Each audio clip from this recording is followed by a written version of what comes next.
మహిళలు ఆర్థికంగా ఎదగడం కోసం రాష్ట్ర ప్రభుత్వాలు పలు పథకాలను అమలు చేస్తున్నాయి. ఇప్పటికే ఏపీలో మహిళల కోసం డ్వాక్రా రుణాలు అందజేస్తున్న సంగతి తెలిసిందే. తెలంగాణలో కూడా డ్వాక్రా మహిళల రుణాలను ప్రారంభిస్తున్నట్లు ఇప్పటికే తెలంగాణ ప్రభుత్వం స్పష్టం చేసింది. ఈ పథకాలు మహిళలు ఆర్థికంగా ఎదిగేందుకు ఉపయోగపడుతున్నాయి. చిన్న చిన్న వ్యాపారాలు చేసుకొని డెవలప్ అయ్యేందుకు తోడ్పడుతున్నాయి.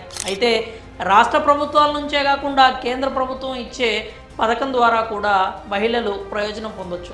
ఆ పథకం ఏంటంటే, ఇప్పటికే మహిళలు ఆర్థికంగా ఎదగడం కోసం కేంద్ర ప్రభుత్వం అనేక పథకాలను అందుబాటులో తీసుకొచ్చింది. ఈ పథకాలు చాలామంది పేద మహిళలకు వ్యాపారం చేసుకొని మెరుగుపడేందుకు ఉపయోగపడుతున్నాయి. ఇందులో భాగంగానే ప్రభుత్వం మహిళల కోసం తీసుకొచ్చిన మరో పథకం ఉద్యోగిని యోజన పథకం. వ్యాపారం చేసుకునే మహిళలకు ఈ పథకం బాగా ఉపయోగపడుతుందని చెప్పొచ్చు. మహిళలు ఆర్థికంగా ఎదగడం కోసం కేంద్రం ఉద్యోగిని యోజన పథకాన్ని తీసుకొచ్చింది.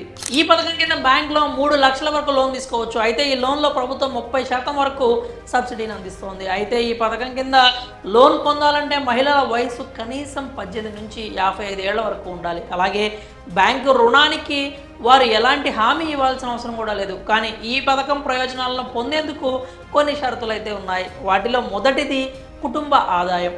ఒక మహిళ కుటుంబ ఆదాయం 1.5 లక్షలు లేదా అంతకంటే తక్కువ ఉండాలి.